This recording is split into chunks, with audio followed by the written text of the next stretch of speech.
எடுத்து நாம் தேவனுடைய வார்த்தைக்கு கடந்து செல்வோம். எல்லா துதிக்கு பாத்திரமான அன்பு தகப்பனே, இப்பொழுதும் கூட நாங்கள் பேசுவது எங்களுடைய வாய் அல்ல தகப்பனே, பரிசுத்த ஆவியானவர் எங்களோடு இருந்து எங்களுடைய வாயாக இருந்து பேசுகிறார் என்பதை நாங்கள் உணர்ந்து பேசத்தக்கதாகவும், எப்படி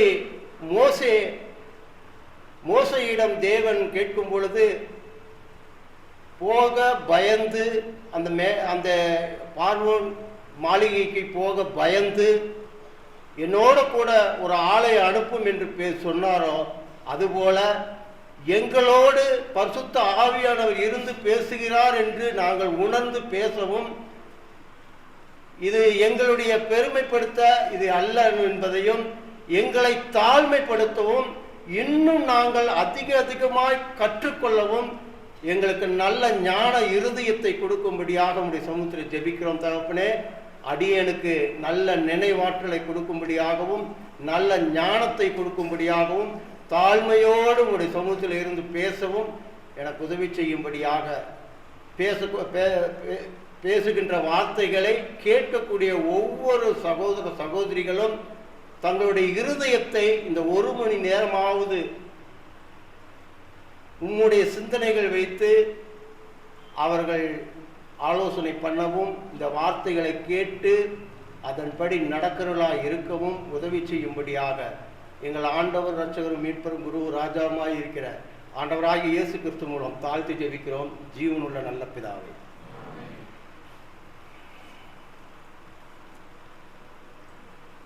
தேவனுடைய ஜனங்கள் எகிப்திலே அடிமைகளாக இருப்பதை தேவன் விரும்பாதபடிக்கு எகிப்து தேசத்திலே பார்வோனுக்கு அடிமைகளாக அங்கே படாத பாடுகள் பட்டு கொண்டிருந்தார்கள். ஆனாலும் தேவனிடத்திலே முறையிட்டு கொண்டே இருந்தார்கள். ஏன் எங்களுக்கு இந்த மாதிரியான ஒரு காரியத்தை வாய்க்க பண்ணினீர், ஏன் எங்களுக்கு இந்த மாதிரியான ஒரு காரியத்தை கொடுத்தீர் என்று முறையிட்டு கொண்டே இருந்தார்கள். தேவன் காது கொடுத்து கேட்க வல்ல தேவன் என்பதை அவர்கள் புரிந்து கொள்ளவில்லை. ஆனாலும் அவர்கள் முறையிட்டு கொண்டேதான் இருந்தார்கள். இதே போலத்தான் நம்முடைய வாழ்க்கையிலும் நமக்கு பல சோதனைகள் நெருக்கங்கள் வரும் பொழுது, நான் தேவனோடு தானே இருக்கிறேன், நான் நன்றாகத்தானே இருக்கிறேன், வாரந்தோறும் சபைக்கு நான் போகிறேனே, சத்தியத்தை படிக்கிறேனே, என்னுடைய வாயிலிருந்து வார்த்தைகள் வசனங்கள் வந்து கொண்டுதானே இருக்கிறது, ஏன் எனக்கு இந்த மாதிரியான ஒரு சோதனை? சில காலகட்டத்திலே தேவன் சோதனைகளை கொடுத்து நம்மை இன்னும் நாம் இந்த விசுவாசத்துக்குள் வளர்வதற்கு நமக்கு உதவி செய்கிறார் என்பதை நாம் சில வேளைகளை புரிந்து கொள்ளாமல் இருக்கிறோம். அதனால்தான் தேவன் விரும்பாத ஒரு காரியத்தை நாம் அடிக்கடி அவரிடத்திலே சொல்லிக் கொண்டிருக்கிறோம். ஏன் தேவனை எனக்கு இப்பேற்பட்ட சோதனை, எனக்கு எப்பேற்பட்ட நெருக்கம் என்று தேவனிடத்திலேயே நாம் கேள்வி கேட்கிறோம். அது அவருக்கு பிடிக்காத ஒரு காரியம். தேவனுக்கு பிடிக்காத ஒரு காரியம் என்றால் மிக முக்கியமான காரியம் தேவனிடத்திலே எதிர்த்து பேசாதபடி, அவர் செய்வதெல்லாம் நன்மைக்கே என்று எப்பொழுது நினைத்தவர்களாக தேவனிடத்திலே நாம் ஜெபித்துக் கொண்டே இருக்க வேண்டும். இங்கே இந்த ஜனங்கள் முறையிட்டார்கள். தேவன் அவர் தகுந்த காலத்தை நியமித்து வைத்திருந்தார். அந்த காலம்தான் மோசே பிறந்த காலம். மோசே பிறந்து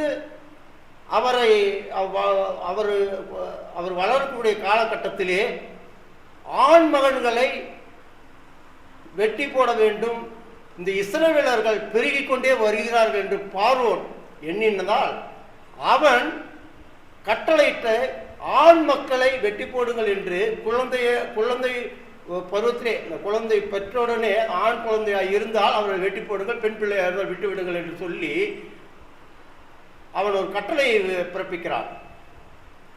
அந்த தருவாயிலே மோசே பிறக்கிறார். மோசேக்கு அந்த ஒரு நிலைமை வருகிறது. அவருடைய தாய் தகப்பன் சகோதரன் சகோதரிகளும் என்ன பண்ணலாம் என்று யோசனை பண்ணி கொண்டிருக்கிறார்கள். இவர் கூட பிறந்தவர் ஆரோன், மிரியாம், மோசே. மோசே கடைசி, ஆரோன் இரண்டாவது, மிரியாம் முதலாவது. முதல் மகள், 2 ஆண் மகள்கள். நீங்கள் படிக்க வேண்டும் என்றால் படிக்கலாம்.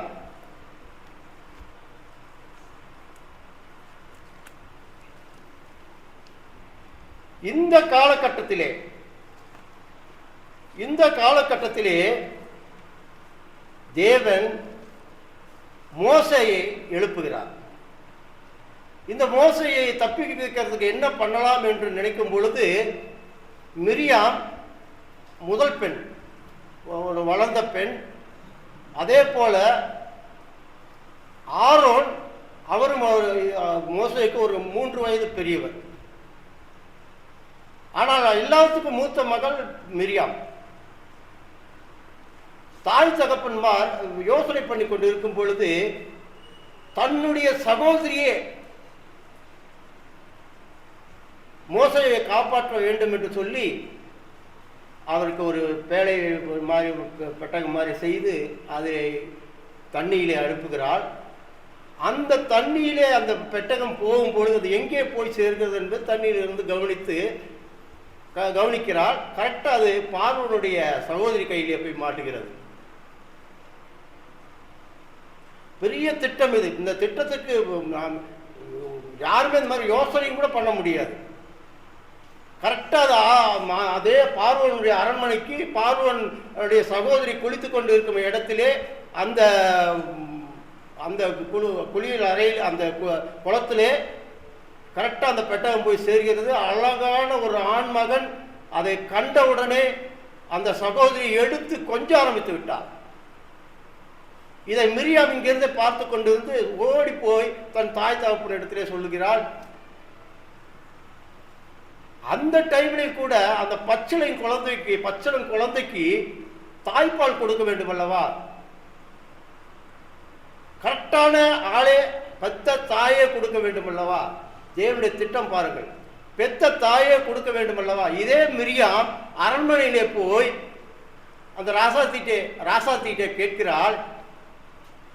மோசே பார்வோனுடைய சகோதரிகிட்ட போய் கேட்கிறாள், இந்த பச்சிளை குழந்தைக்கு ஆண் மகனுக்கு பால் கொடுப்பதற்கு ஒரு ஆண் பெண் தாயாரை நான் கூட்டிக் கொண்டு வரவா என்று கேட்கிறாள். உடனே அந்த சகோதரி கூட்டிக் கொண்டு வா என்று சொன்ன உடனே அவள் போய் தன்னுடைய தாயவே அழைத்து கொண்டு வந்து அரண்மனையில விட்டு அந்த தாய் மூலமாகவே பால் குடிக்க வைத்து வளர வைக்கிறார். இது மோசேயுடைய காலகட்டம். மோசே அரண்மனையிலே வளர வேண்டிய காலகட்டத்திலே தேவன் செய்த திட்டம் அது. அங்கே வளர்ந்தால்தான் அந்த ராஜ யுக்திகளை எல்லாம், ராஜ மேன்மையிலெல்லாம் கையாள முடியும். அவர் கையாண்டிருக்கார். எப்படி பாருங்க, எபிரேயர்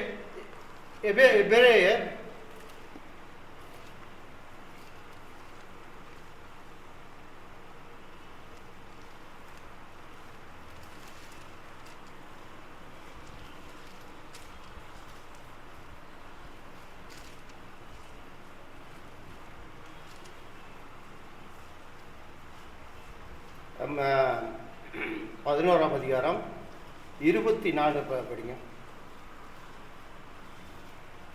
விசுவாசத்தினாலே அதான் மோசே தான் பெரியவனான போது பார்வோனுடைய குமாரத்தின் மகன் எண்ணப்படுவதை வெறுத்து அனித்தியமான பாவ சந்தோஷங்களை அனுபவிப்பதை பார்க்கிறோம். தேவனுடைய ஜனங்களுடைய துன்பத்தை அனுபவிப்பதையே தெரிந்து கொண்டு இனிவரும் பலன்மேல் நோக்கமாயிருந்து எய்திருந்த பொக்கிஷங்களிலும் கிறிஸ்து நிமித்தம் வரும் இந்தியை அதிக பாக்கியம் என்று எண்ணினார். சரி, அது வசனம் கரெக்டாக தெரியல. அது வில் வித்தையிலும் இதிலையும் அவர் பெரிய ஞானவானாக தேர்ந்தார் என்ற ஒரு வசனம் இருக்கிறது. இந்த மாதிரியான காலகட்டத்திலே மோசே வளர்ந்து வருகிறார். வளர்ந்து ஒரு பருவம் ஆன பிற்பாடு அவர் ஒரு அந்த அடிமைகளாக வேலை செய்கிற இடத்துல போய் ஒரு பார்வை ராஜ பார்வை என்று சொல்லுவார்கள். அந்த ராஜ பார்வையை பார்ப்பதற்காக மதுரை கூட்டிக் கொண்டு அந்த குதிரை வண்டியில் போகிறார். அங்கே அடிமையாக இவர்கள் வேலை செய்கிற இடத்திலே ஒரு எகிப்தினை இந்த பார்வனுடைய அடித்து அவர்களுக்குள்ளே சண்டை வந்து இதை போய் இவர் பார்த்து இவர் அவனை கொலை பண்ணி பார்வனுக்கு பயந்து ஓடி ஒளிந்து கொண்டு விழுகிறார் மோசே. இப்பொழுது அந்த பார்வனுடைய காலம் முடிந்த பிற்பாடு மோசே தன் மாமனிடத்திலிருந்து அவர் அங்கே போய் அவர் தேசத்திலே போய் அந்த தேசத்திலே போய் அங்கே கல்யாணம் பண்ணி தன்னுடைய மாமனாரோட செட்டில் ஆகிறார். இப்பொழுது மோசேக்கு ஒரு தகவல் வருகிறது, உன்னுடைய எதிரியான பார்வோன் இறந்து விட்டான், இனி புது சந்ததி அங்கே பிறந்து விட்டது, ஆகவே நீ அங்கே போ என்று சொல்லி அவனுக்கு ஒரு செய்தி வருகிறது. அவருக்கு ஒரு செய்தி வருகிறது. அவர் அந்த செய்தியை கேட்டு தேவனுடைய மக்களை சந்திப்பதற்காக மறுபடியுமாக எகிப்துக்கு போகிறார். எகிப்துக்கு போய் அங்கே அவர்களை மீட்டு கொண்டு வருவதற்காக புதிய பார்வோன் வந்த ராஜாவிடத்தில் போய் பேசுகிறார். அதை பேச சொல்லி தேவன் மோசேயை அழைக்கிறார். முதல் அழைப்பு. இந்த முதல் அழைப்பிலேயே மோசே முரட்டாட்டம் பண்ண ஆரம்பித்து விட்டார். இந்த மாதிரியான அழைப்பு கிடைக்காது. முதல் அழைப்பு எகிப்து மக்களை, இஸ்ரேல் ஜனங்களை 6 லட்சம் பேர்களை அந்த தேசத்தை விட்டு அழைத்து கொண்டு போய் கானான் தேசத்திலே ஒரு நல்ல தேசத்திலே அவர்களை வைக்க வேண்டும் என்பது தேவனுடைய திட்டம். அதற்கு மோசேயை பயன்படுத்துவதற்காக அவர் அங்கே கொலை செய்யப்பட வேண்டிய இடத்திலே கொலை செய்யப்படாதபடிக்கு தக்க வைத்து ராஜ அரண்மனையிலே வளர்ந்து எல்லா வித்தைகளையும் கற்றுக்கொண்டு ராஜ மேன்மைக்கு உண்டான வித்தைகள் எல்லாவற்றையும் கற்றுக்கொண்டு மறுபடியுமாக புது ராஜாவாக வந்த பார்வோனிடத்திலே மறுபடியும் வருகிறார். தேவன் போக சொல்லுகிறார். அந்த இடத்திலே இந்த இப்போது நாம் படித்தோம் யாத்திரையாகம் 4ஆம் அதிகாரம் 12, 16ஆம் வசனமும் அந்த இடத்திலே தேவனுக்கும் மோசேயுக்கும் ஒரு பேச்சுவார்த்தை நடக்கிறது. மோசேயின் இடத்திலே சொல்லுகிறார், நீ போ, என்னுடைய ஜனங்களை நீ மீட்டு கொண்டு போவதற்கு போய் பார்வோன் இடத்துல பேசு என்று சொல்லி மோசே இடத்திலே சொல்லுகிறார். பயம் முதல் காரணம், அங்கே பயம்தான். அந்த பயத்தினாலே அவர் என்ன சொல்லிவிட்டார், நான் திக்குவாயின் வாய் பேச வராதே அப்படின்னு சொல்லி தேவன் படைத்த அந்த மோசையே தேவனிடத்திலே பதில் சொல்லுகிறார். இந்த கேள்வியை நாமும் கூட சில வேலையில சொல்லுகிறோம். எனக்கு ஏன் இப்பேற்பட்ட ஒரு கையிலே ஒரு ஊனத்தை கொடுத்தீர், நான் இங்கே போய் ஒரு சுவிசேஷம் சொல்லுவதற்கு கூட எனக்கு ஒரு சந்தர்ப்பம் கிடைக்காமல் போய்விட்டதே என்கிற அந்த சாக்கு போக்குகளை நாம் சொல்லுவோம். அதே சாக்கு போக்கு தான் இங்கே இவர் சொன்னார். மோசே அனுப்புகிற தேவனுக்கு தெரியாதா, இவரை பேச வைக்க வேண்டியது அவருடைய வேலை என்பது மோசேக்கு தெரியவில்லை. இருந்தாலும் அந்த பயத்தின் காரணமாக அவர் அப்படி சொல்லிவிட்டார். இவர் இப்படி சொன்ன உடனே அவர் என்ன சொல்கிறார், தேவன் நான் படைத்த அப்பொழுது கர்த்தர் அவனை நோக்கி, மனுஷனுக்கு வாய் உண்டாக்கினவர் யார், ஊமையினையும் செவிடனையும் பார்வையுள்ளவனையும் குருடனையும் உண்டாக்கினவர் யார், கர்த்தராகிய நான் அல்லவா, ஏன் மோசே தெரிந்து கொள்ள மாட்டேங்கிறார்.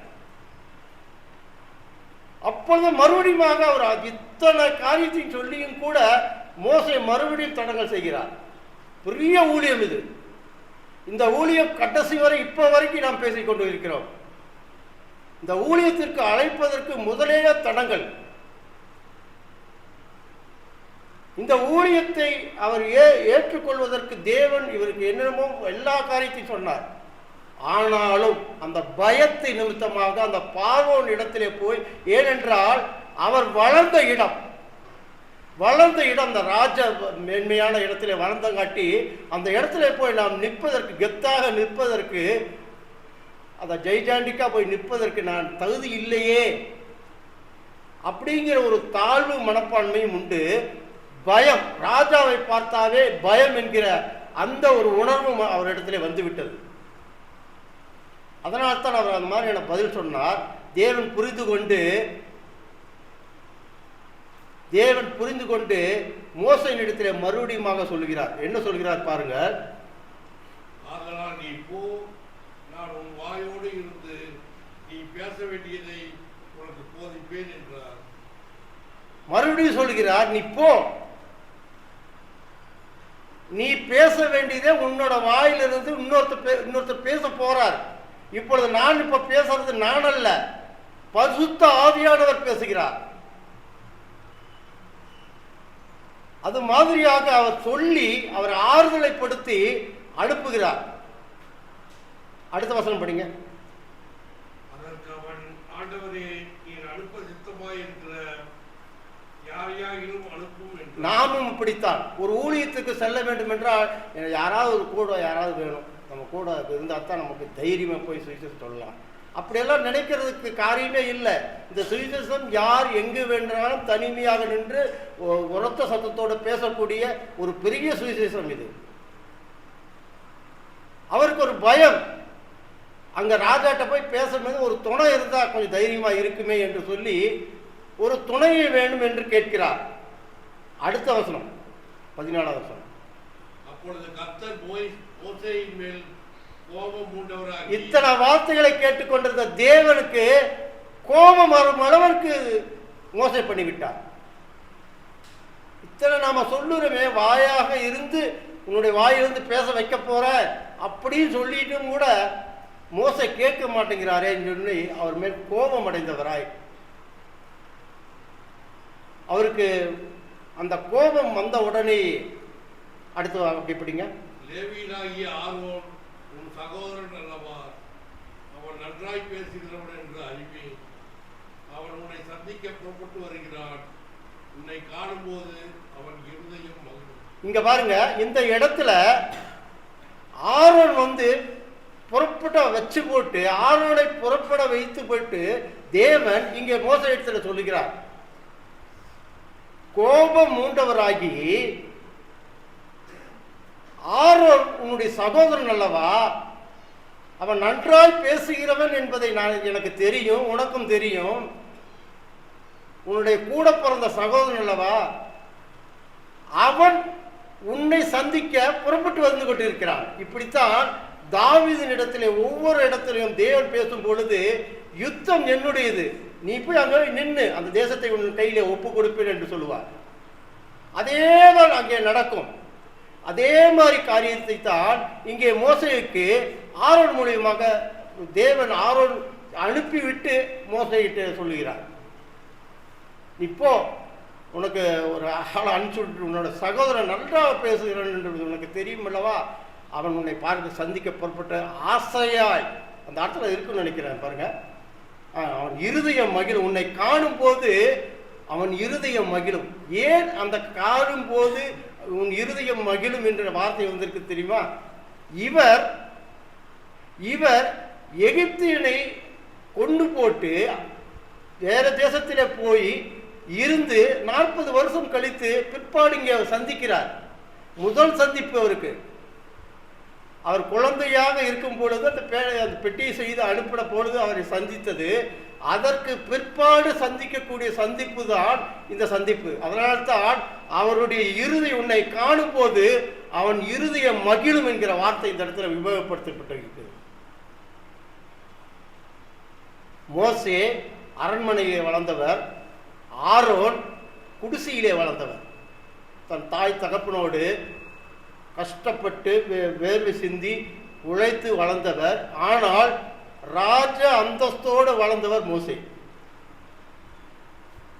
இங்கே இந்த இடத்துல இப்போ ஆரோனை அனுப்புகிறார். ஆரோனை அனுப்பின பின்பாடு சொல்லுகிறார் பாருங்க 15ஆம் வசனத்துல, நீ அவனோடே பேசி அவன் வாயில் வார்த்தைகளை போடு, நான் உன் வாயிலும் அவன் வாயிலும் இருந்து நீங்கள் செய்ய வேண்டியதை உங்களுக்கு உணர்த்துவேன். நீங்க போங்க, புறப்பட்டு போங்க. சுவிசேஷம் சொல்லக்கூடிய இடத்துல நீங்க போய் தைரியமா போய் நின்னுங்க. உங்களுக்கு சுவிசேஷம் வரலினாலும் உங்களுக்கு சுவிசேஷம் வர வைப்பதற்கு ஒரு பரிசுத்த ஆவியானவர் உங்களிடத்துல நான் கொடுத்து வைத்திருக்கிறேன். அவர் உங்களுக்கு வாயா இருந்து பேசுவார். இங்கே அப்படித்தான் மோசேயின் இடத்துல சொல்லுகிறார்.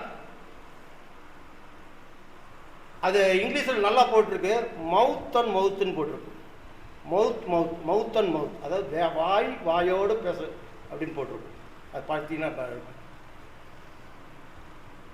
அந்த வாயோடு பேசுகிறது அருமையான வார்த்தை. ஒரு ஊமை பேச சொன்னீங்கன்னா, அவன் பேசும் பொழுது பக்கத்தில் அவனோடு இருந்தவங்க, அவன் கூட வளர்ந்து அவனோடு கூட இருந்து சகோதரா இல்லை பிள்ளைகளா யாராக இருந்தாலும் சரி, அந்த ஊமை பேசும் பொழுது அந்த ஊமை பேசக்கூடிய வார்த்தைகளை அந்த சகோதரி அழகாக விளக்கமாக சொல்லுவார். இப்படியெல்லாம் செய்ய சொல்லி இப்படி சொல்கிறாங்க, இப்படி நினச்சிருக்கிறாங்க, அப்படி சொல்கிறாங்க. அந்த ஊமை ஜாடையில் பேசும் பொழுது பக்கத்தில் இருக்கிற சகோதரி, நல்லா பேசக்கூடிய சகோதரி, அவருக்கு உண்டான வார்த்தைகளை கரெக்டாக பேசுவார்.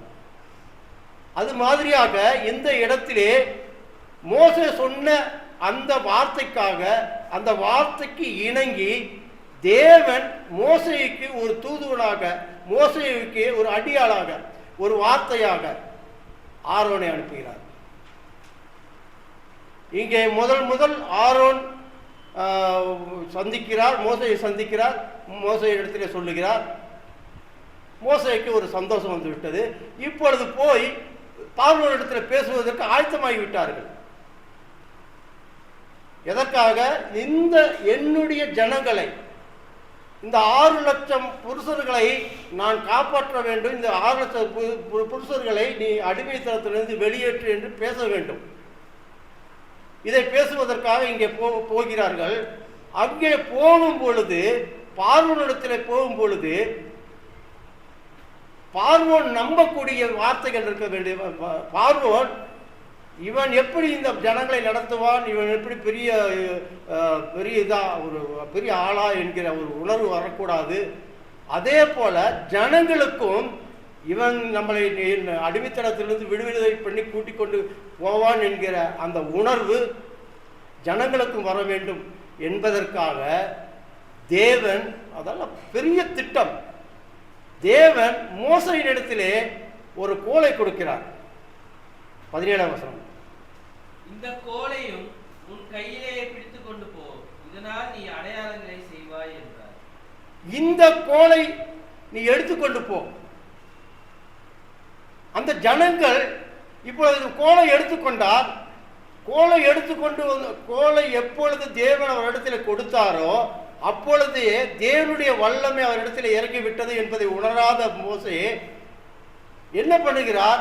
இப்பொழுது ஜனங்கள் முன்னாடி இந்த கோலை போட்டு நான் காட்டப் போகிறேன் என்று சொல்லி கோலை போடுகிறார். அது பாம்பாக மாறுகிறது. உடனே தேவன், பயப்படாத மோசே, அதோட வாழைப்பிடி அப்படின்னு சொல்லி வாழை பிடிக்க வைக்கிறாரு. அது கோலாக மாறுகிறது. இதை ஜனங்கள் கண்டார்கள், கண்ணார கண்டார்கள்.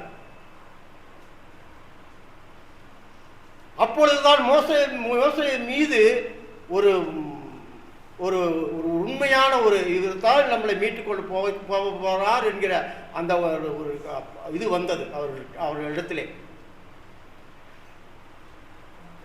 இப்பொழுது ராஜாவிடத்திலே போறார், பார்வோன் இடத்துல போகிறார். அங்கே போய் ராஜா பார்வோன் இடத்துல பேசுகிறார். பேசும் பொழுது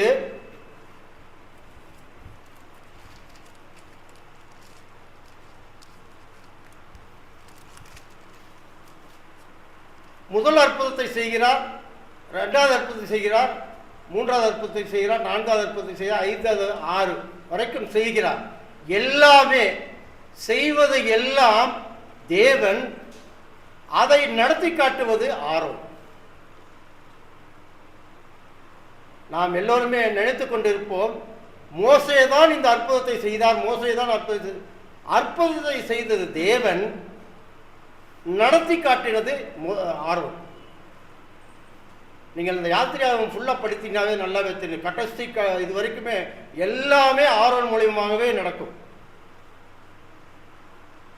அப்பேற்பட்ட ஒரு ஸ்தானத்தில் இருந்த மோசேக்கு சகோதரன் மூலமாக சகோதரனுக்கு அந்த அந்தஸ்தை கொடுத்து, அந்த சகோதரன் ஆரோன் தன்னோடு வரும்படியாக தேவன் அந்த திட்டத்தை வைத்து ஆரோன் மூலியமாக எல்லா காரியத்தையும் செய்ய வைத்தார். அவரும் செய்தார், எல்லாவற்றையும் செய்தார். எல்லா அற்புதங்களையும் செய்த இந்த மோசே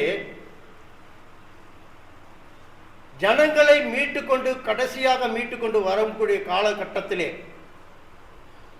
இடையிலே நடக்கக்கூடிய ஒரு சண்டை சச்சரவுகள், இவர்களுக்குள்ளே இடையிலே வீட்டுக்குள்ளே ஒரு சண்டை. இவர் எங்கே அடிமை, இங்கே இங்கே எகிப்தினை கொன்று போட்டு அங்கே மீதியான் தேசத்திற்கு போய் அங்கே ஒரு பெண்ணை கட்டிக்கொண்டு 40 வருஷம் கழித்து 2 பிள்ளைகளோடு வருகிறார்.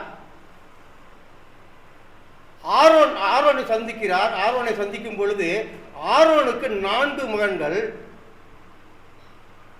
மிரியாம் ஒரு தீர்க்கதரிசியாக இருக்கிறார். மிரியாவும் தீர்க்கதரிசனம் சொல்லுவார். இந்த குடும்பத்துக்குள்ளே இந்த மீதியான் தேசத்திலிருந்து வந்த சகோதரிக்கும் மீரியாமுக்கும் ஆரோனுடைய மனைவிக்கும் ஒரு உள்ளே 3 சகோதரிகளுக்குள்ளே ஒரு வாக்குவாதம். உன்னோட புருஷன் தான் பேசுவாரா, உன்னோட புருஷன் தான் அற்புதங்களை செய்வாரா, நானும் தான் தீர்க்கதரிசனம் சொல்லுவேன், எனக்கும் தேவன் இந்த அற்புதத்தை கொடுத்திருக்கிறார் என்று மிரியாம் சொல்ல, மோசேயினுடைய மனைவி என்னுடைய புருஷன் தான் அருமையான, அதுதான் எல்லாவற்றையும் அற்புதங்களை செய்து எல்லாவற்றையும் பார்வனுக்கு நடத்தி காட்டினவர் என்று மோசேயினுடைய மனைவி சொல்ல, இவர்களுக்குள்ளே வாக்குவாதம் ஆகிறது. இந்த வாக்குவாதம் என்ன ஆகிறது? ஒரு சண்டை சச்சரவாக குடும்பத்துக்குள்ளே வந்து விடுகிறது. அந்த இடத்திலே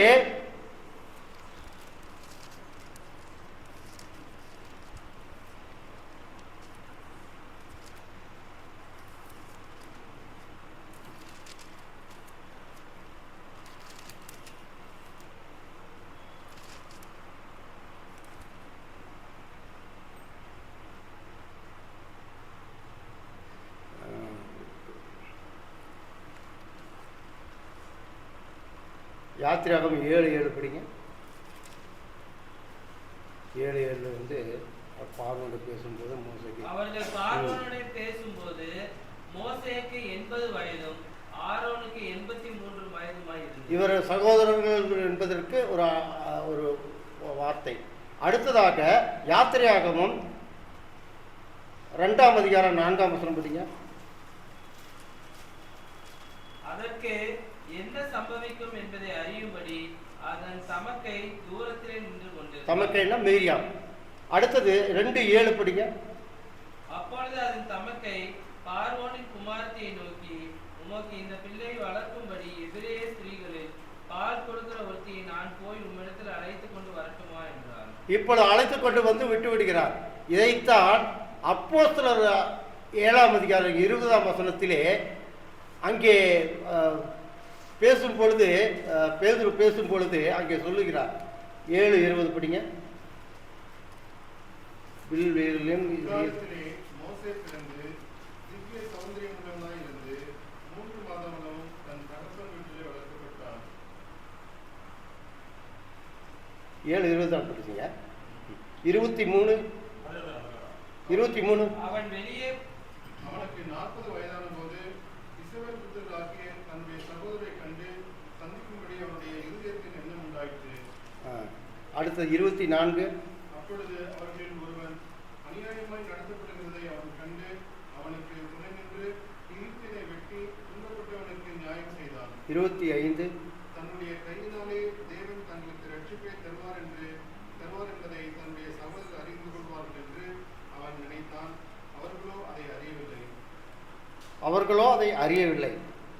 அடுத்ததாக இதே இடத்துல இவங்க 2 பேர், இவங்க 3 பேர், இந்த சகோதரிகளுக்குள்ள ஒரு சண்டை வருது. அந்த சண்டை வந்த உடனே மோசே மீது இவர்களுக்கு, இந்த ஆரோனுக்கும் மிரியாமுக்கும் ஒரு வெறுப்பு உண்டாகிற மாதிரி ஒரு காரியம் நடக்கிறது. அந்த வசனத்தை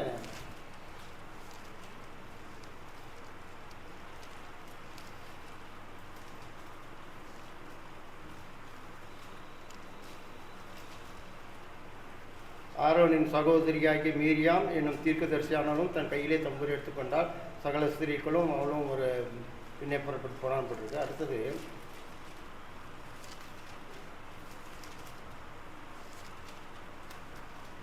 இவங்களுக்குள்ள ஒரு சண்டை வருது.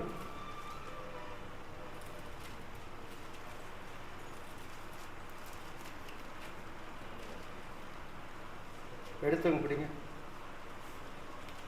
அந்த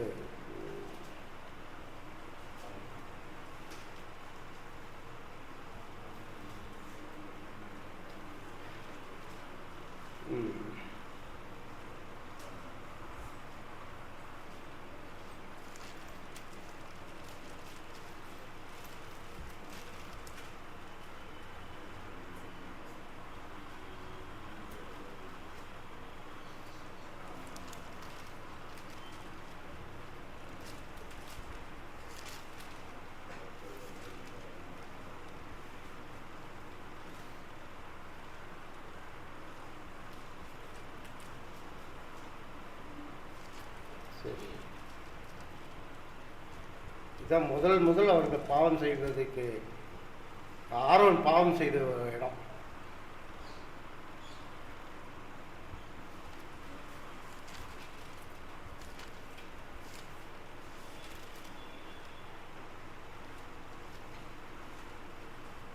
சரி, படிக்கலாம். ஆமாம், சகோதரி மிரியாம் போட்டிருக்கோம். ஆரோனின் சகோதரியாகிய மிரியாம் என்னும் தீர்க்கதரிசியானவளும் தன் கையிலே தம்புரை எடுத்துக்கொண்டாள். அது தீர்க்கதரிசிங்களுக்கு அடையாளம், ஆரோனுடைய சகோதரிகளுக்கு அடையாளம். இவர்களுக்கு இவங்க வீட்டுக்குள்ள 2 மருமகளும் நங்கைக்குள்ள சண்டை. அதாவது மிரியாமுக்கும் ஆரோனுடைய மனைவிக்கும் மோசனுடைய மனைவிக்கும் ஒரு சண்டை வருது.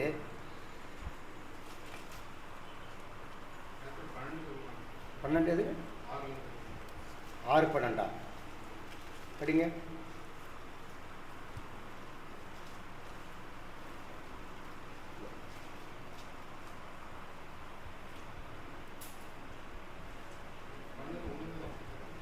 எத்தியோப்பிய தேசத்திற்கு மோசே வாக்குப்பட்டிருந்தபடியினால் மிரியாமும் ஆரோனும் அவன் விவாகம் பண்ணின எத்தியோப்பிய தேசத்தில் ஸ்திரீநிமித்தம். என்ன வசனங்க? எத்தனாவது? 2ஆம் அதிகாரம் 1ஆம் வசனம். என்னாகமும் மிரியாமும் ஆரோனும் அவன் விவாகம் பண்ணின எத்தியோப்பிய தேசத்து ஸ்திரீநிமித்தம் அவனுக்கு விரோதமாய் பேசி, கர்த்தர் மோசேயை கொண்டு மாத்திரம் பேசினாரோ, எங்களை கொண்டும் அவர் பேசினதில்லையோ என்றார்கள். கர்த்தர் அதை கேட்டார். மோசேயானவன் பூமியில் உள்ள சகல மனிதர்களும் மிகுந்த சாந்த குணமுள்ளவனாய் இருந்தான். சடுதியிலே கர்த்தர் மோசேயையும் ஆரோனையும் மிரியாமையும் நோக்கி, நீங்கள் 3 பேரும் ஆசரிப்பு கூடாரத்துக்கு புறப்பட்டு வாருங்கள் என்றார். 3 பேரும் போனார்கள். பாருங்க, இந்த இடத்துல 3 பேருக்கு சண்டை வருது. இது 1ஆம் வசனம் என்னாகமும் 12:1 வருது. 2ஆம் வசனத்தில் கர்த்தர் மோசையை கொண்டு மாத்திரம் பேசினாரோ, எங்களை கொண்டும் அவர் பேசினது இல்லையோ என்றார்கள். கர்த்தர் அதை கேட்டார். மோசையானவன் பூமியில் உள்ள சகல மனிதரிலும் மிகுந்த சாந்த குணமுள்ளவனாய் இருந்தான். இது தேவன் அவருக்கு கொடுக்கிற சாட்சி. சடுதியில் கர்த்தர் மோசையையும் ஆரோனையும் மீரியாமையும் நோக்கி, நீங்கள் 3 பேரும் ஆசாரிப்பு கூடாரத்துக்கு புறப்பட்டு வாருங்கள் என்றார். 3 பேரும் போனார்கள். கர்த்தர் மேகத்தூணில் இறங்கி கூடார வாசலில் நின்று ஆரோனையும் மிரியாமையும் கூப்பிட்டார். அவங்க 2 பேர்த்தையும் மட்டும் கூப்பிடுகிறார். சகோதரனை மட்டும் கூப்பிடுகிறார். இப்ப படிங்க. அவர்கள் இருவரும் போனார்கள். அப்பொழுது அவர், என் வார்த்தையை கேளுங்கள். உங்களுக்குள்ளே ஒருவன் தீர்க்கதரிசியாய் இருந்தால் கர்த்தராகிய நான் தரிசனத்தில் என்னை அவனுக்கு வெளிப்படுத்தி சொப்பனத்தில் அவனோட பேசுவேன். என் தாசனாகிய மோசேயோ அப்படிப்பட்டவன் அல்ல. என் வீட்டில் எங்கும் அவன் உண்மையுள்ளவன். சாட்சி சொல்லிக்கொண்டே வருகிறார். நான் அவனுடைய மறைபொருளாக அல்ல, பிரதட்சணமாகவும் பேசுகிறேன். அவன் கர்த்தரின் சாயலை காண்கிறான். இப்படி இருக்க நீங்கள் என் தாசனாகிய மோசேக்கு விரோதமாய் பேச உங்களுக்கு பயமில்லாமல் போனது என்ன? எப்படி உங்களுக்கு பயம் இல்லாமல் போயிற்று? அவனுக்கு நான் ராஜ மேன்மை ராஜ பதவி கொடுத்து அது என்னுடையது அல்ல என்று சொல்லி என்னுடைய சகோதர சகோதரிகள் இங்கே கஷ்டப்பட்டு கொண்டிருக்கிறார்கள், நான் ராஜ மேன்மை அடைவது எனக்கு தகுதி அல்ல என்று சொல்லி அந்த ராஜ மேன்மையே உதறி தள்ளிவிட்டு வந்த ஒரு தாசனை, ஒரு தீர்க்கதரிசியை, என் தாசனை, என்னோட பிரதியட்சமாய் பேசின தாசனை நீங்கள் எப்படி கேடு உள்ளதாக பேசலாம்? பயம் இல்லாமல் அவருக்கு விரோதமாக எப்படி நீங்கள் பேசலாம் என்று சொல்லி தேவன் ஆரோனையும் மிரியாமையும் மிரட்டுகிறார். 9ஆம் வசனத்துல கர்த்தருடைய கோபம் கொண்டு 3 பேருமே இவர் மிரியாம் தீர்க்கதரிசி தான், ஆரோன் ஆசாரியர், மோசே பெரிய தீர்க்கதரிசி, தேவனாலே தெரிந்து கொள்ளப்பட்ட பெரிய தீர்க்கதரிசி மோசே. அதனால் தேவனுக்கே கோபம் வந்து விட்டது. அவன் என்னுடைய வீட்டில் எங்கும் உண்மை உள்ளவனாய் இருந்தான்.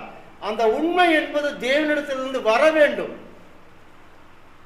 அப்பேற்பட்ட ராஜ மேன்மையை உதறி தள்ளிவிட்டு என்னுடைய சகோதர சகோதரி இங்கே அடிமைகளாக கஷ்டப்படுகிறார்கள் என்பதை நினைத்து அவர் இந்த ராஜ மேன்மையை உதறி தள்ளிவிட்டு உங்களோட வந்தார் அல்லவா? உங்களுக்கு ஏன் அவர் மேல் இவ்வளவு ஒரு கோபம்? ஏன் இப்படி நீங்கள் பேசுகிறீர்கள் என்று சொல்லி கோபப்பட்டு மறைந்து போய்விட்டார். இப்பொழுது படிங்க, 10ஆம் வசனம் படிங்க. கூடாரத்தை விட்டு நீங்கி போயிற்று. மிரியாம் குறைந்த மலையின் வெண்மை போன்ற குஷ்டரோகியானார். ஆரோன் மிரியாமை பார்த்தபோது அவள் குஷ்டரோகியா இருக்க கண்டான். அப்பொழுது ஆரோன் மோசேயை நோக்கி, என் ஆண்டவனே, நாங்கள் புத்திரமாய் செய்த இந்த பாவத்தை எங்கள் மேல் சுமத்தாதினோம். தன் தாயின் கர்ப்பத்தில் பாதி மாமிசம் அழுகி செத்து விழுந்த பிள்ளையை போல அவள் ஆகாதிருப்பாளாக என்றான். அப்பொழுது மோசே கர்த்தரை நோக்கி, என் தேவனே, அவளை குணமாக்கும் என்று கெஞ்சினார். கர்த்தர் மோசேயை நோக்கி, அவள் தகப்பன் அவன் முகத்திலே கால் ஊற்றினதுண்டானால் அவள் 7 நாள் விற்கப்பட வேண்டுமோ?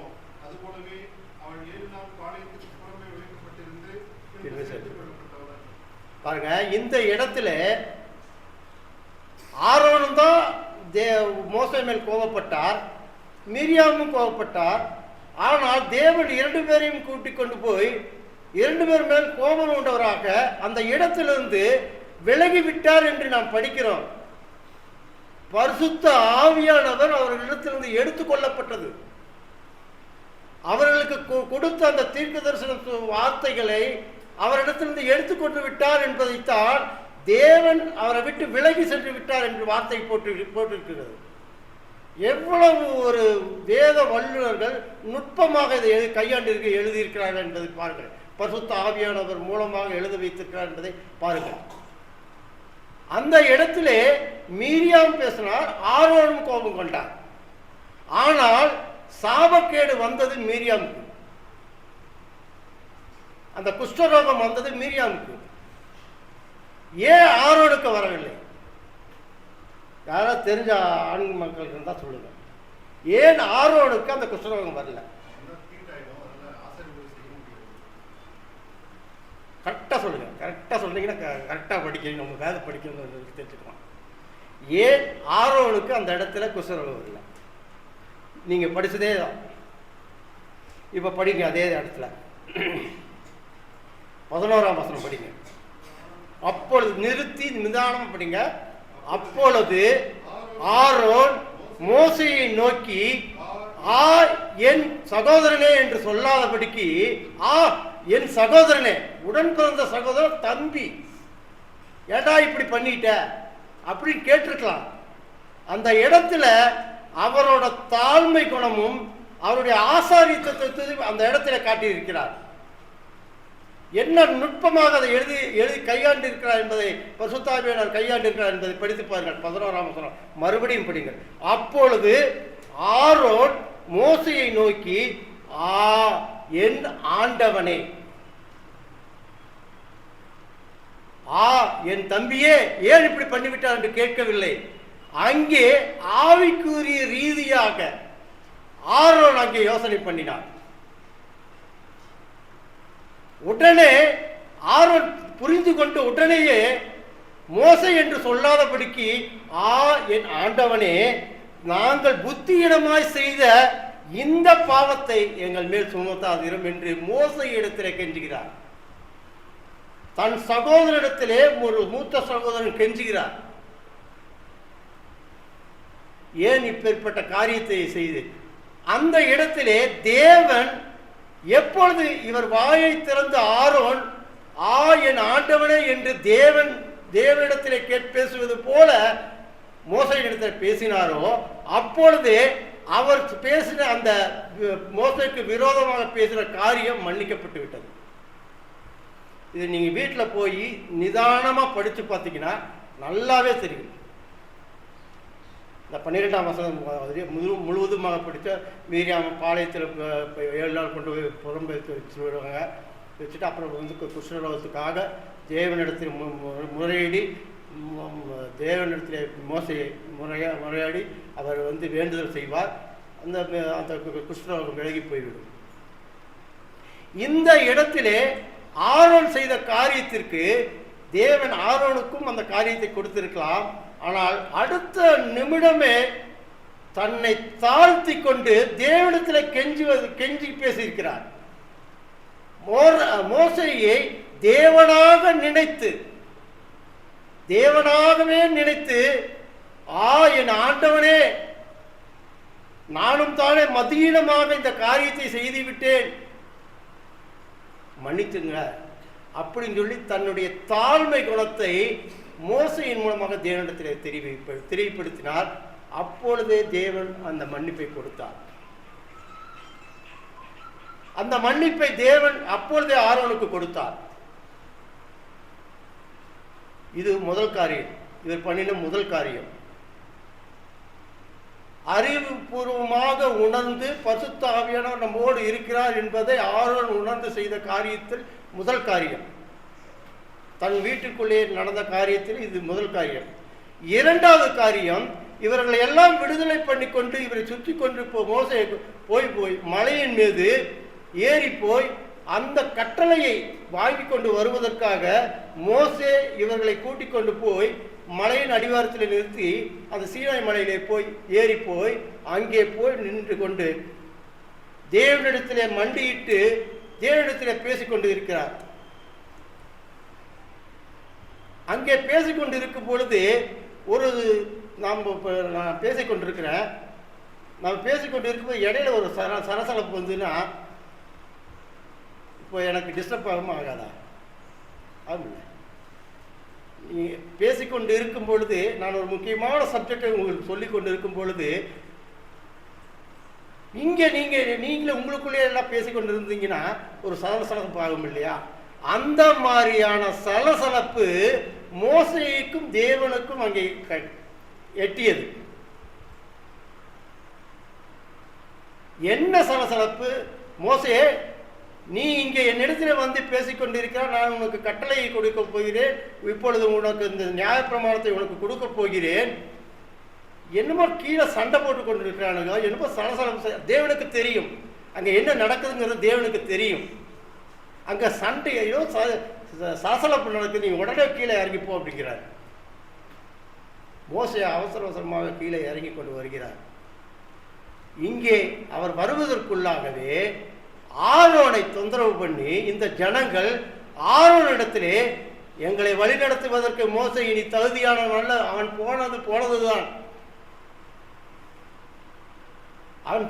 போனதுதான், நீதான் அவனுடைய சகோதரன், நீ ஆசாரிய ஊழியம் செய்யக்கூடியவன் நீதானே, எங்களை வழிநடத்தக்கூடியதற்கு ஒரு தெய்வத்தை உண்டு பண்ணி கொடு என்று சொல்லி ஆரோனிடத்தை தொந்தரவு பண்ணி, அதாவது ஆரோனை சாகடிக்கக்கூடிய நிலைமையை கூட கொண்டு வந்திருப்பார்கள் என்று நினைக்கிறேன். ஏன்னா தேவனுக்கு ஆகாத காரியம் என்பது ஆரோனுக்கு கண்டிப்பாக தெரியும். ஏன்னா லேவி கோத்திரத்தில் இருக்க கண்டிப்பாக தெரியும். அந்த இடத்திலே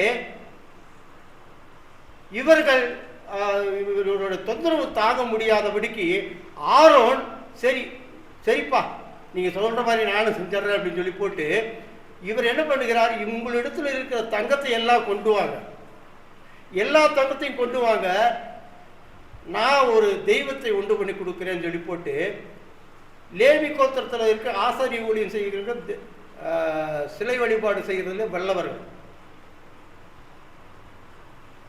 ஆசாரிய ஊழியத்தில் இருக்கிறவர்கள் சிலை வழிபாடு செய்யக்கூடிய வடிவமைப்பில் வல்லவர்கள். இந்த இடத்துல இவர் இந்த இதெல்லாம் கொண்டு வாங்க, நான் உங்களுக்கு ஒரு தெய்வத்தை உண்டு பண்ணி கொடுக்குறேன் என்று சொல்லிக்கொண்டு அவர்கள் எல்லோரும் கொண்டு வந்து கொடுத்த அந்த பொண்ணுனாலே ஒரு கன்றுக்குட்டியை உண்டாக்கி கொடுத்தார். கன்றுக்குட்டியை உண்டாக்கி கொடுத்ததும் அல்லாமல் இவர் ஒரு ஆசாரியர் ஒரு ஆசாரியர் என்பதை காட்டுவதற்காக அந்த கன்றுக்குட்டிக்கு எதிர்த்தாப்பிலேயே ஒரு பலிபீடத்தையும் சேர்த்து கட்டுகிறார். அது படிங்க.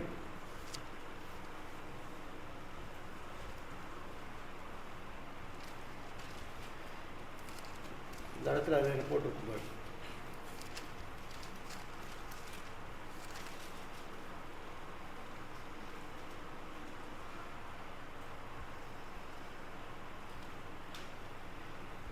என்னாகும் 12ஆம் அதிகாரம் படித்தோம். 20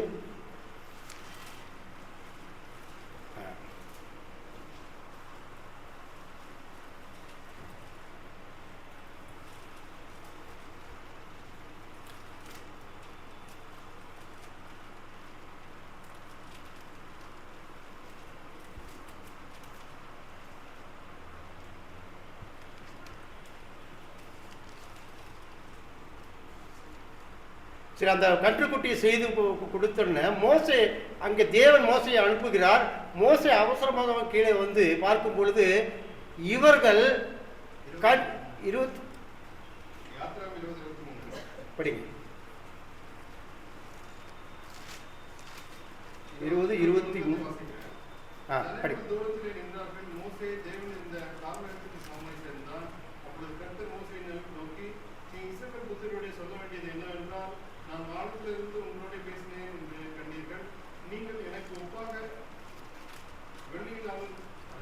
அது இல்லை, ஒரு கன்றுக்குட்டியை உருவாக்கி கொடுப்பாரு. அந்த இடத்துல மோசை இறங்கி கோபமாக மோசை வந்து கேட்டு ஆரோனை பார்த்து கேட்குறாரு. அப்பொழுது ஆரோன் சொல்லுகிற வார்த்தையை கவனிங்க. அதுதான் அதுக்காக தான் அந்த வசனத்தை தொலாவி கேட்கிறேன்.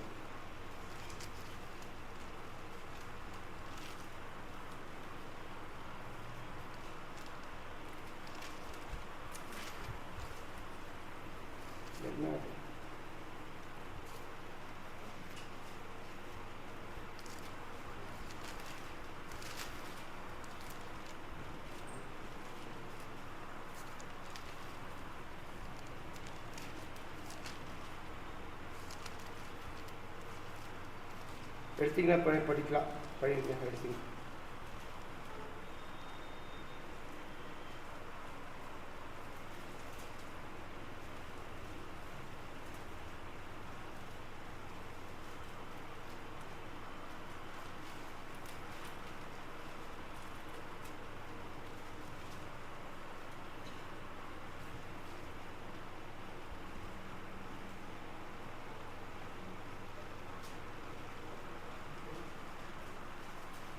சரி, அந்த இடத்துல அது இதே மாதிரி ஒரு வசனம் இருக்கிறது. நான் படிச்சேன் இல்லையா, என் ஆண்டவனே என்று சொல்லி யாத்திரையாகும்.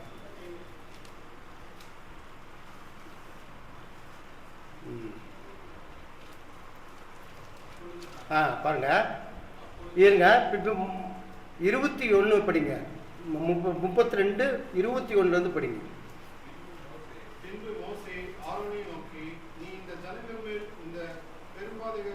பாதாளத்துக்கு சுமத்துகிறதுக்கு படிங்க படிங்க. என்ன செய்தார்கள் என்றால், அதற்கு ஆரோன், என் ஆண்டவனுக்கு கோபம் மூடாதிருப்பதாக, இது கொல்லாத ஜனம் என்று அறிந்திருக்கிறீர்கள். இவர்கள் என்னை நோக்கி, எங்களுக்கு முன் செல்லும் தெய்வங்களை எங்களுக்கு உண்டு பண்ணும், எகிப்து தேசத்திலிருந்து எங்களை அழைத்து கொண்டு வந்த அந்த மோசேக்கு என்ன சம்பவித்ததோ அறியோம் என்றார்கள். அப்பொழுது நான், பொன்னுடைமையும் உடையவர்கள் எவர்களோ அவர்கள் அப்படியே செய்தார்கள். அதை அக்னியிலே போட்டு அதிலிருந்து இந்த கன்றுக்குட்டி வந்தது என்றான். ஜனங்கள் தங்கள் பகைவருக்குள் அவமானப்படத்தக்கதாக பாருங்க, பொண்ணுகளை கொண்டு வந்து கேட்கிறாரு ஆரோன்னு. பொண்ணை கொண்டு வந்து சூடு ஏத்துனா என்ன ஆகும்? அது குழம்பு வடிவத்தில் மஞ்சள் கலரில் தங்க வடிவத்தில் தான் இருக்கும். ஆனால் இவர் எங்கே மோசைகிட்ட என்ன சொல்கிறாரு பாருங்க, அது நல்லா படிங்க. மோசைகிட்ட என்ன சொல்கிறாரு பாருங்க, 24ஆம் வசனம். அப்பொழுது நான் பொன்னுடைமை உடையவர்கள் எவர்களோ அவர்கள் அதை கலற்றி தரக்கடவர்கள் என்றேன். தரக்கடவர்கள் என்றேன். அவர்கள் தந்தார்கள். படிங்க. அவர்கள் அப்படியே செய்தார்கள். அதை அக்னியிலே போட்டேன். அதிலிருந்து இந்த கன்றுக்குட்டி வந்தது. அது எப்படிங்க வரும்? அத்தனை பொண்ணுகளே போட்டா அது தங்கமாக குழம்பு வடிவத்தில் தான் இருக்கணும். அது எப்படி அது கன்றுக்குட்டியா வந்ததுன்னு சொல்லி மோசைட்டு இவர் சொல்றாரு தைரியமா. இந்த இடத்துல சொல்றாரு பாருங்க, இந்த கன்றுக்குட்டி வந்தது என்று சொன்ன உடனே அவர் பொய் சொல்லிட்டோங்கிறத தெரிஞ்சுக்கிட்டாரு. ஏன்னா இவர் தெய்வங்களை உண்டு பண்ணுகிற லேவி கோத்திரம், ஒரு லேவி கோத்திரம். அதனால இவர் வடிவமைத்து இந்த கன்றுக்குட்டியை செய்திருக்கிறார். ஆனால் மோசையினிடத்தில் சொல்லும் பொழுது எப்படி பாருங்க, நாமும் கூட ஒரு பொய் சொல்லுவதற்கு தயங்காமல் சொல்லுகிறோம். இங்க தயங்காமல் ஆர்வம் சொல்லுகிறார். நான் தங்கத்தை போட்டேன், சூடு ஏற்றுனேன், அது கன்றுக்குட்டியா வெளியே வந்தது. எப்படி வரும்? அது எப்படி ஒரு உருவமா வெளியே வரும்? ஒன்னா பாலமா தங்க கட்டிலாம் வரணும், இல்லை முக்கோண சைஸில் இது என்ன வடிவமைப்பில் நம்ம போடுறோமோ அந்த வடிவமைப்பில் சதுரமாக போட்டால் சதுரமாக வரும். ஆனால் முதலே அவர் உண்டாக்கி வைத்திருந்த இவர்கள் கடுக்கங்கள் எல்லாம் கொண்டு வந்து கொடுக்க சொல்வதற்கு முன்பாகவே இவர் வடிவமைத்து வைத்திருந்த அந்த கன்றுக்குட்டி, அந்த வடிவமைத்து வைத்திருந்த அந்த கன்றுக்குட்டிக்கு மேல இந்த பொண்ணு இதெல்லாம் உருக்கி இந்த இது ஊத்துறாரு, இந்த தங்க குழம்பை ஊத்துறாரு. அது வடிவமைத்து ஒரு தெய்வமாக வெளியே வருகிறது. இதைத்தான் மோசையின் இடத்துல இப்படி சொல்லுகிறார். தைரியமாக இப்படி ஒரு தெய்வம் வந்தது அப்படின்னு சொல்லி சொல்றாரு. அதற்கு பலிபீடமும் கட்டிடுறாரு. அங்க என்னென்ன பண்ணிட்டு இருந்தாங்க, நிர்வாண கோலத்துல குதூகலம் ஆயிட்டாருங்க. பலியை செலுத்தி பயங்கர இதா குதூகலம் பண்ணி ஆட்டமானவன் விட்டார்கள். மோசைக்கு சரியான கோபம். இந்த இடத்திலே அவர் சொன்ன உடனே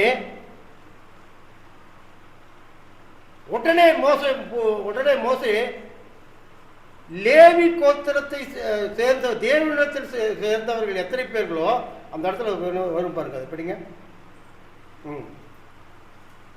26ஆம் வசனம் படிங்க. பாளையத்தின் வாசலில் நின்று கர்த்தருடைய பட்சத்தில் இருக்கிறவர்கள் யார்? அவர்கள் என்னிடத்தில் சேர கடவர்கள் என்றார். அப்பொழுது லேவியின் புத்திரர் எல்லோரும் அவனிடத்தில் கூடி வந்தார்கள். லேவியின் புத்திரர் எல்லோரும் மோசையிடத்தில் போய் சேர்ந்து கொண்டார்கள். அந்த லேவியின் கோத்திரத்தை சேர்ந்தவர் தானே ஆரோன்.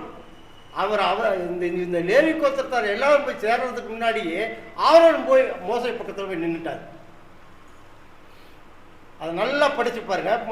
ஆரோன் போய் மோசை பக்கத்தில் போய் நின்றுட்டார். செஞ்சது தப்பு என்பதை உணர்ந்து கொண்டார். தேவன் அதற்கும் மன்னிப்பு கொடுத்தார் ஆரோனுக்கு. அதை அப்படியே படிச்சுட்டு வந்தீங்கன்னா அது வரும் பாருங்க.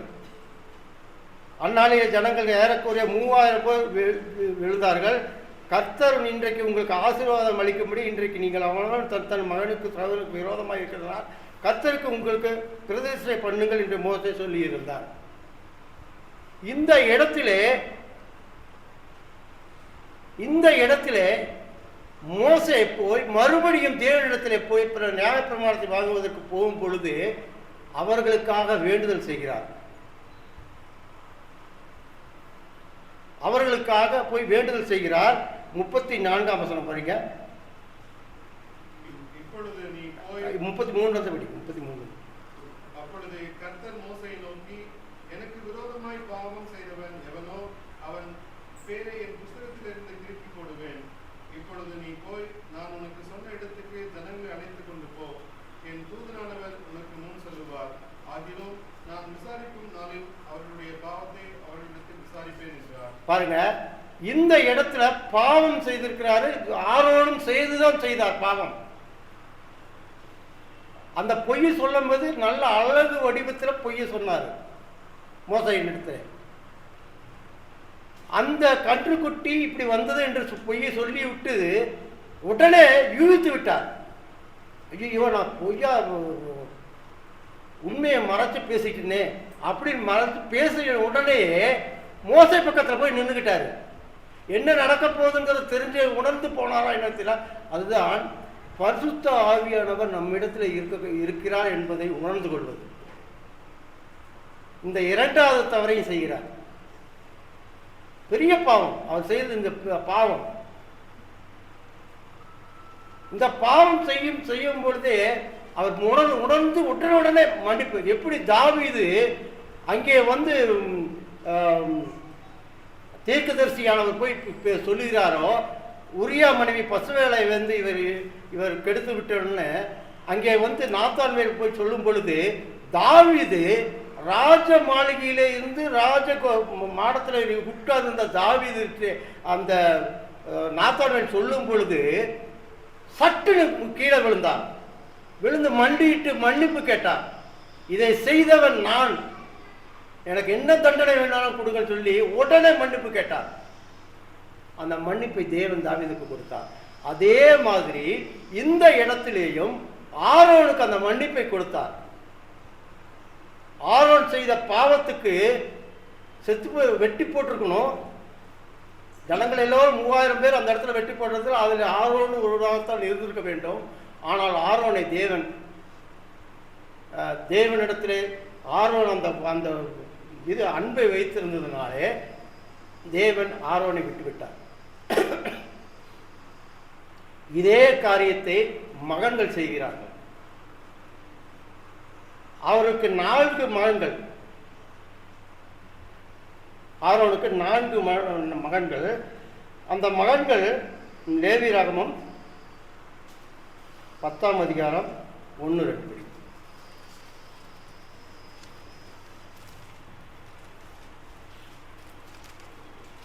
10ஆம் அதிகாரம் 1-2. பின்பு ஆரோனின் குமாரராகிய நாதாபும் அபியூவும் தன் தூப கலசத்தை எடுத்து அவைகளில் அக்கினியையும் அதன் மேல் தூப வர்க்கத்தையும் போட்டு கர்த்தர் தங்களுக்கு கட்டளையிடாத அந்நிய அக்கினியை அவருடைய சன்னதியில் கொண்டு வந்தார்கள். சந்நிதியில் கொண்டு வந்தார்கள். கர்த்தர் கட்டளையிடாத ஒரு அக்கினியை.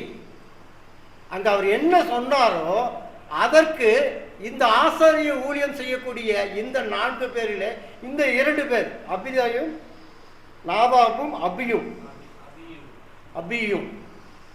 இந்த 2 பேரும் அந்நிய அக்கினியை கொண்டு வந்து தேவனுடைய பலிபீடத்துக்கு முன்பாக போட்ட உடனே அந்த அக்கினியே அவர்களை பட்சித்து போட்டது. அந்த 2 மகன்களுக்கும் அந்த ஆசாரிய ஊழியத்துக்கு உண்டான தகுதியை தேவன் எடுத்து போட்டு விட்டார். இப்பொழுது இருக்கக்கூடியது இன்னும் இருக்கக்கூடிய 2 மகன்கள் தான். இப்பொழுது இந்த பாவத்தை செய்த ஆரோன் அதற்கு மன்னிப்பு தேடிவிட்டார். மறுபடியும் அழைத்து கொண்டு வந்து அழைத்து கொண்டு போகிற இடத்திலே இவர்கள் முறுமுறுக்கிறார்கள். யார் இடத்துல ஆரோன் இடத்துல முறுமுறுக்கிறார்கள். எங்களை கொண்டு வந்து காட்டில் கொண்டு வந்து வனாந்தரத்தில் விட்டு எங்களை சாகவா கொண்டு வந்து விட்டீங்க, தண்ணியும் கிடையாது ஒரு இதுவும் கிடையாதுங்கன்னா அந்த இடத்துல தண்ணீர் இடத்துல பேசுன்ற இடத்துல அடிச்சிடறாங்க. ஏன்னா இந்த பாவத்தை செய்தது ஆரோன். மோசேயின் இடத்துல சொல்லிதான் ஆரோனை செய்ய வைத்துக் கொண்டு வந்தார். ஒவ்வொரு இடத்திலேயும் இந்த இடத்திலேயும் மோசேயின் இடத்துல சொல்லிதான் இதை செய்தார். ஆனால் செய்தது ஆரோனும் சேர்ந்து செய்தார். இயேசு கிறிஸ்துவை அடிக்க வேண்டியது ஒரு தரம் தான்.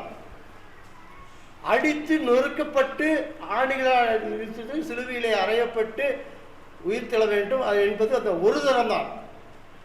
ஆனால் இந்த இடத்திலே அவர்கள் செய்த பாவம் 2 தரம் அடித்து விட்டார்கள். அந்த கூட வந்த கண்மலையாகிய இயேசு கிறிஸ்துவை, அந்த இடத்துல அந்த வசனம் அப்படியே இருக்கும் பாருங்க. கண்மலையாகிய யாத்திரையம்மா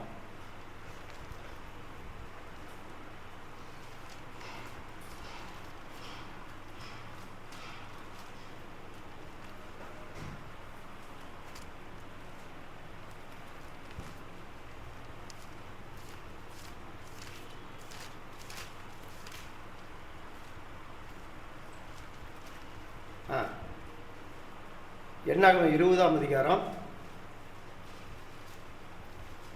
8ஆம் வசனத்திலிருந்து படிங்க. நீ கோலை எடுத்துக்கொண்டு நீயும் உன் சகோதரனாகிய ஆரோனும் சபையாரை கூடி வரச் செய்து அவர்களின் கண்களுக்கு முன்னே கண்முனையை பார்த்து பேசுங்கள். அப்பொழுது அது தன்னிடத்தில் உள்ள தண்ணீரை கொடுக்கும். இப்படி நீ அவர்களுக்கு கண்களிலிருந்து தண்ணீர் புறப்பட பண்ணி சபையாருக்கும் அவர்கள் விருதுகளுக்கும் குடிக்க கொடுப்பாய் என்றார்.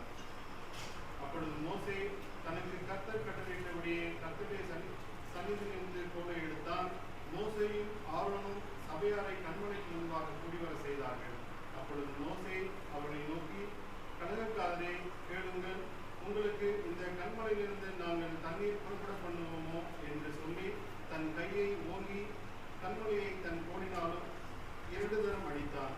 உடனே தண்ணீர் ஏராளமாய் புறப்பட்டது. சபையார் குடித்தார்கள், அவர்கள் விரும்புகளும் குடித்தது. இந்த இடத்துல தேவன் நினைத்திருந்தால் 2 தடவை அடிச்சதுக்கு அந்த இடத்துல தண்ணீர் வராம பண்ணியிருக்கலாம். அந்த இடத்துல தேவன் சொன்ன வார்த்தையை 2 பேருமே மீறிட்டாங்க. அந்த இடத்துல முதல் வசனமே 8ஆம் வசனமே பாருங்க.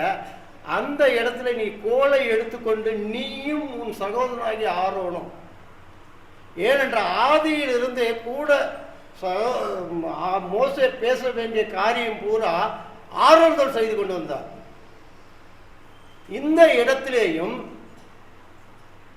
இந்த ஜனங்களுடைய நச்சரிப்பு தாங்க முடியாத காரணத்தினால் இந்த இடத்திலேயும் ஒரு தரம் அடிக்க வேண்டிய இடத்திலே 2 தரம் அடித்தார்கள்.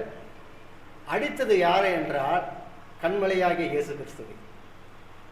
இயேசு கிறிஸ்து ஒரு தரம் தான் அடிக்கப்பட வேண்டும், ஒரு தரம் தான் நொறுக்கப்பட வேண்டும், ஒரு தரம் தான் சிலுவையிலே அறையப்பட வேண்டும், ஒரு தரம் தான் உயிர்த்தெழ வேண்டும். ஆனால் இந்த இடத்திலே 2 தரம் பண்ணினால் தேவன் இந்த இடத்திலே ஆரோன், அந்த இடத்துல ஆரோன் பாவம் செய்யும்படியாக நிலைமை வந்துவிட்டது. ஆனாலும் தேவன் அந்த இடத்திலே ஆரோனுக்கு ஒரு மன்னிப்பை கொடுத்தார். அந்த மன்னிப்பை கொடுத்தால் அதை ஆரோன் வாங்கிக் கொண்டார். செய்ய வேண்டிய பாவம் செய்யும் பொழுது உடனுடனே உணர்ந்து ஆரோன் அந்த மன்னிப்பை தேடிக்கொண்டார். இது 3வது காரியம். இவர்கள் செய்தது 3வது காரியம். 3 தரம் இந்த பாவத்தை செய்து தேவன் ஆரோனுக்கு அந்த மன்னிப்பை கொடுத்ததனால் ஆரோன் லேவி கோத்திரத்திலே மேன்மையான ஒரு ஆசாரியனாக, முதல் ஆசாரியனாக நியமிக்கப்பட்டார்.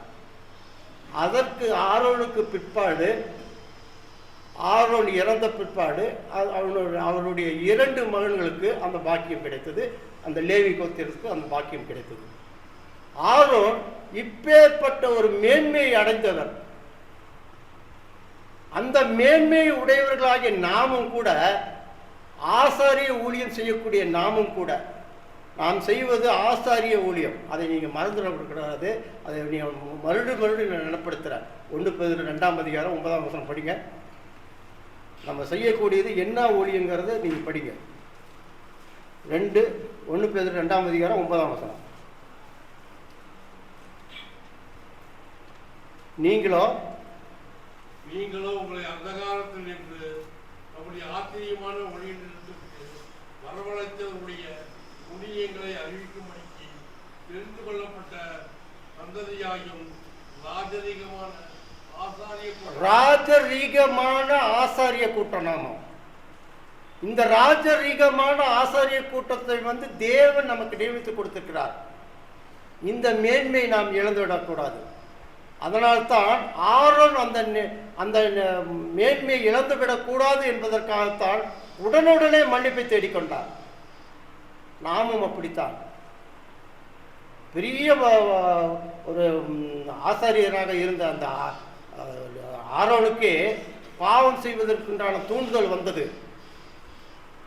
அற்பமும் குப்பையுமா இருந்த நமக்கு இப்பேற்பட்ட ஒரு மேன்மையை கொடுத்திருக்கிறார். இந்த மேன்மையை நாம் உணர்ந்து கொள்ள வேண்டும் அல்லவா? நாம் எப்படி இதை காத்துக்கொள்ள வேண்டும், எப்படி இருக்க வேண்டும் என்பதைத்தான் இந்த ஆரோன் மூலமாக தேவன் நமக்கு உணர்த்துகிறார். ஆரோனுக்கே இந்த நிலைமை வந்ததே, அற்பமான நமக்கு இது கண்டிப்பாக வந்து கொண்டேதான் இருக்கும். ஆனாலும் கூட தேவன் நமக்கு அப்பொழுது அந்த பாவத்தை உணரக்கூடிய அந்த உணர்வுகளை கொடுத்திருக்கிறார். நம்மிடையே உள்ள அந்த பரிசுத்த ஆவியானவர் நம்மிடையே பேசிக்கொண்டிருக்கிறார், எப்பொழுதுமே பேசிக்கொண்டிருக்கிறார். அதை நாம் எப்பொழுதுமே புரிந்து கொள்ள வேண்டும். ஐயோ, நான் பாவம் செய்து விட்டேனே, என்னை மன்னியும் என்று உடனுடனே அந்த மன்னிப்பை கேட்டோம் என்றால் தேவன் அந்த மன்னிப்பை கொடுப்பார். நாம் அவருடைய குமாரனாகிய இயேசு கிறிஸ்துவினுடைய அந்த பாடு, மரணம், அடக்கம், உயிர்த்தெழுதலை நாம் நினைவு கூறுவதற்கு தகுதி உள்ளவர்களாக ஆக்குவார். அந்த தகுதியை நாம் இழந்து போய்விடாதபடிக்கு நாம் காத்துக்கொள்ளும். கர்த்தர் தாமே ஆசீர்வதிப்பார்கள்.